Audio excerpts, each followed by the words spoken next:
Diamond SMP is a quickly growing game mode that recently a lot of people have been interested in trying to improve in. In this video, I'm going to teach you all there is to know about Diamond SMP. All of the information in this guide helped me secure a top rank as a high tier 2, and it can allow you to enhance your gameplay as well. Firstly, I will be going over the basics of melee. When it comes to melee, there are two main types of hits: sprint hits and critical hits. Sprint hits are when you hit someone while sprinting and are used to create distance and or deal damage. Critical hits are when you hit your opponent while falling and are used to deal extra damage and deal less KB.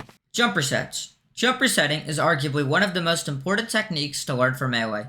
In Minecraft, the more momentum you have, the less KB you take. So if a tick you get hit, you can jump reset the attack by hitting your jump key the tick you get hit.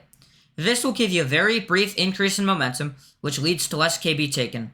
However, this technique is heavily countered by hit selecting. Wait, Freekee, what's hit selecting? Hit selects. Hit selects can be performed by hitting right after your opponent hits you, allowing you to hit the ground before your opponent, giving you free momentum over your opponent. Next, I will be briefly explaining movement. Using movement is an essential part of PvP in order to gain momentum and positioning over your opponent, allowing you to gain significant health and resource leads you can abuse later on. Next up, I will be going over settings. No matter how good you are mechanically, bad settings can hold you back from improving. For optimal and consistent gameplay, turn FOVFX off, mouse acceleration off, and have good keybinds that work well for you. Next up, I will be going over shielding and shield disables. One key thing to note about shields is they have a 250 millisecond delay on top of your own ping before blocking a hit. This means you can sometimes hit your opponent through their shield. Additionally, you should ideally only be using your shield to block crucial hits in order to get the most value out of your shield. There are two main ways to disable your opponent's shield: by predicting or by reacting. Identifying your opponent's shield pattern can help you disable their shield more frequently. For example, people tend to shield after eating a golden apple or after being sprint hit. Knowing and identifying patterns like this can help you disable their shield more frequently, allowing you to win more fights. Shield value. Shields have different value depending on many different scenarios. For example, your shield has no value when you are far away from your opponent due to your shield having no use. However, when you are near your opponent, your shield is a high value due to it being able to block crucial hits. Next, it is time for me to go over shield-based techniques. Shield stuns. Shield stuns are when you use the double-click mouse technique to disable your opponent's shield and deal KB. This is mostly used to lower their momentum, continue a combo, or make them miss a hit. It is important to know that shield stunning does not work on vanilla 1.21 or above servers. Auto-hitting. Auto-hitting is a technique where you spam click while holding your shield so that when your shield gets disabled, you automatically hit your opponent.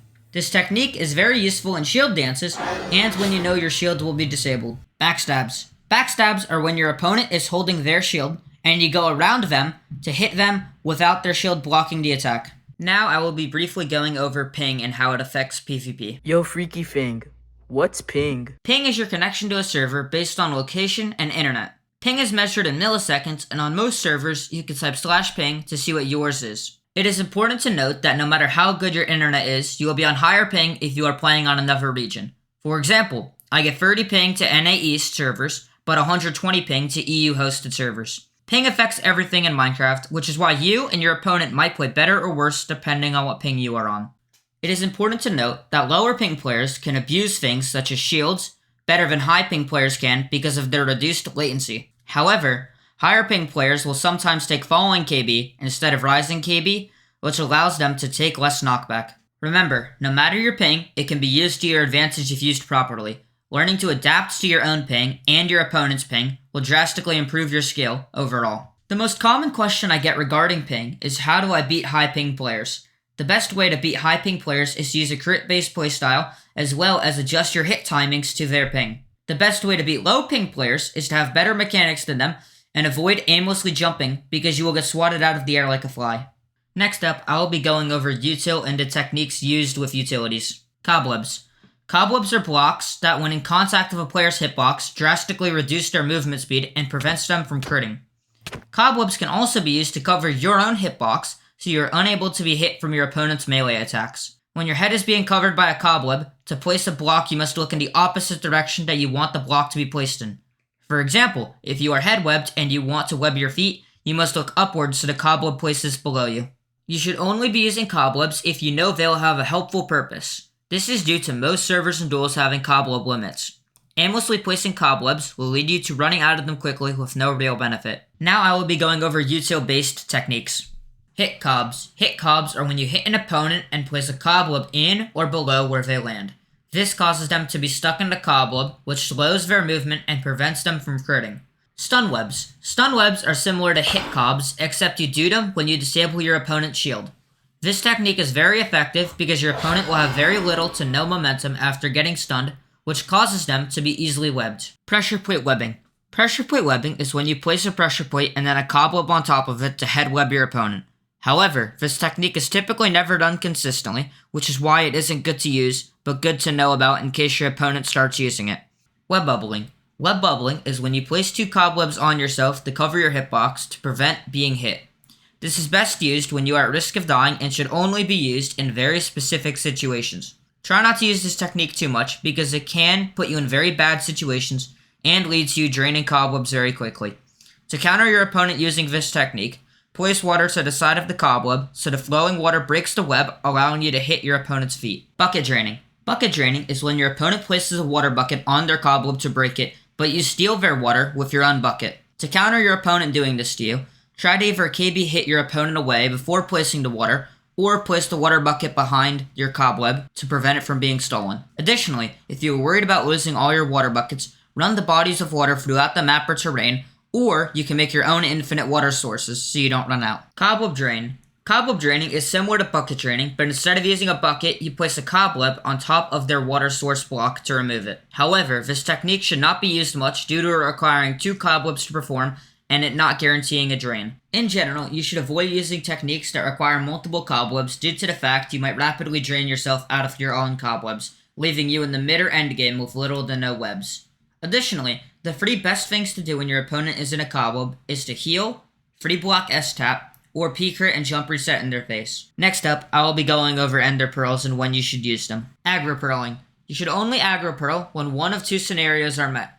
The first one is if you know you can secure a totem pop or a kill. The second is when you have a massive health lead and you wish to continue your aggro. Pearling to disengage. Pearl out whenever you are down on health in a trade that you are unable to safely gap out of. Additionally, if you are down a lot of health, you should pearl out to prevent your opponent from continuing an aggro. Pearl dragging. Pearl dragging is when you pearl on someone and hit them the tick your pearl lands. If done correctly, they will have very little to no chance of hitting you back due to how ender pearls work. On your screen, you are instantly teleported to where the pearl lands, but on your opponent's screen, your body is dragged to the location that your pearl lands. This can lead to you hitting your opponent while being outside of their reach. This technique is best used when you are on low ping. Playstyles. There are 3 main playstyles to keep in mind. Aggressive. Focuses on dealing as much damage as possible. Passive. Focuses on minimizing the damage you take. Defensive. Keeping both damage dealt to your opponent and minimizing damage taken in mind. Playstyles are complicated, and everyone is slightly different. It is important to change playstyles if yours is not working, or if your opponent counters it well. The goal of playstyles is to counter your opponent by focusing on specific scenarios where you can outperform them in combat, and hence why it's important to make sure to not play a playstyle if it clearly isn't working against someone. Lastly, I will be going over general advice as to how you should play Diamond SMP. The goal of Diamond SMP is to either quick chop your opponent or win on durability. For the purpose of this video, I will be explaining how to win on Dura. You essentially want to make sure you can conserve your resources throughout the entire duel while running out or nearly running out of all of them by the very end of the duel without wasting them, also known as dying before they get used. A major thing I see is people don't understand the importance of gapping away from your opponent. If you can master gap timings, you will have an insanely high chance of high tier 3+ or just succeeding better in fights in general. Every hit in any game mode matters a lot, which is why minimizing getting hit for no purpose will help you perform way better than you'd think. Thank you all so much for watching. If you have any questions about Diamond SMP, feel free to message me on Discord or comment them down below. Thank you all and have a great day.